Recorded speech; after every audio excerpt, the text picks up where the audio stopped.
Hello everyone. So we got a question asking, how do I deal with the knowledge that I will never see my loved ones again, knowing that they went into the light when they died?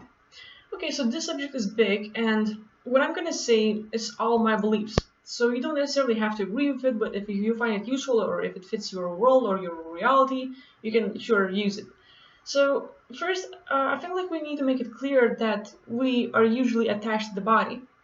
We don't think about the soul or the being inside. We just think about, okay, this is their personality, this is their looks, and we like it, we get used to it, and this is the person we love.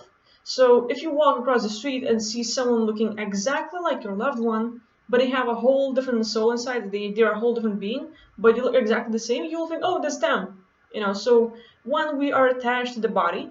Second, we are attached to the feeling they have. Like when you ever hang around with people, you can certainly feel their energy, their vibrations, the emotions they give out. So everything about them, their personality and everything like that, you are also attached to it. So, the body, their personality, the energy, the vibrations and stuff, and that's one thing. But we have to realize that it's all pushed by soul. It is the soul inside that makes us being like that. And the soul will not necessarily be different when it dies. Or, I mean, the body drops dead, the soul gets out, and, we hear about the stories how some souls go into the light and they reincarnate and they end up here on Earth. Now, you will not necessarily lose them. I've talked about it in different videos how we can lose some loved ones and they pass away and they come back and reincarnate and you don't take that decision. You do not reincarnate and you go somewhere else, but you will not necessarily lose them for eternity. Like, they're not gone, because you can find that exactly same being in other realms. Now, if you are like, okay, they're the same being, they have the same soul, same feeling, but they look different. Is that a big problem? Not really, because I mean, like, for us, we fall in love with being and like who they are, how they act, the things they do.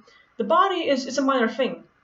But it's a good thing to know that when you're out of body, when you are in different realities, depending of what kind of realm you are in, you can shift your body. So you can like be a male or a female, and you can always change your looks, like be slim, be fat, be muscled, or be like whatever. You can have all kinds of shapes, and you can always shift it because in higher realities, possibilities are limitless. So if you can do this, your loved ones can too. And so if you meet your loved one who has, the same soul, it's just that the part of them, like your souls can split. So if I was split and there's like I do this like soul ritual work is basically there's tons of parts of me that split because of whatever reasons. Either they were scared or they were pushed or they were suppressed, or I was the one who said like no more, get out, and various reasons to push them away and make them split and be fractured. So you can lose your soul, you can lose parts of yourself. Same way, your loved ones can lose them too. And once we pass away and you meet your loved one anywhere else in other realms, you can have the same being, it's just that they look different. But if it's a higher realm, you can just simply, hey, this is what you looked like in the previous realm. Can you make that look again? And if you are attached to the looks, and if you are really like, this is that body I want to have because they cannot look any different, well, you can ask them to actually like shift their body and like look different, look the way that you want them to look like, and that's okay. Like it's all acceptable. Um, and the whole knowledge of that losing your loved one because they reincarnate and they go to the white light and you lose them, it's a thing. You can always like send them knowledge and different things and guide them through life, and you will be like their spirit guide, and your thoughts will basically guide them, help them to wake up, do different things, and maybe they will not be limited. Maybe they can actually get out of body and never come back, and then they can get out and be with you or do other things. Like, you are not limited.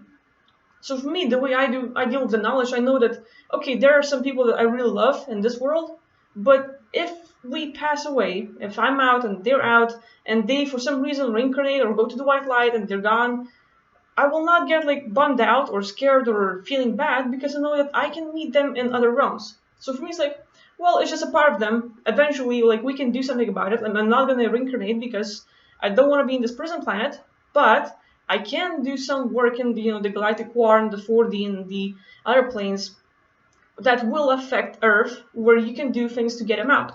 Or like your loved one, incarnates or goes into the white light, and they're gone. What you can do is actually do like you're out of body, or you're just like your body died and now you're out there in the multiverse. So what you can do is actually do the time traveling, and you can stop that from happening or pretend it from happening. You can see your loved one going to the white light, and you can stop them, talk to them, and just do whatever, or just take them with you and show them the different light or whatever you want, and bring them to another realm, and you're safe. And the whole thing, the reincarnation, does not happen. So like there are plenty of ways to prevent this sort of thing, and losing your loved one, it's just the part of their body and the thing that you are attached to now. You have to understand that the soul does not have the sex. It's not either male or female. Like the soul is like just one, and our looks, it can always change and shift. Our behaviors are not necessarily the same, but as a soul, we are as beings are very loving, very powerful. So we have the memory or the Akashic records of absolutely everything that happens, and out there we have the knowledge. Like if you drop dead, you will know everything that happened in your life, and you will have all the awareness that you gained in this life. So you can actually like open up the Akashic records, and if the soul is free, you can actually look up through everything.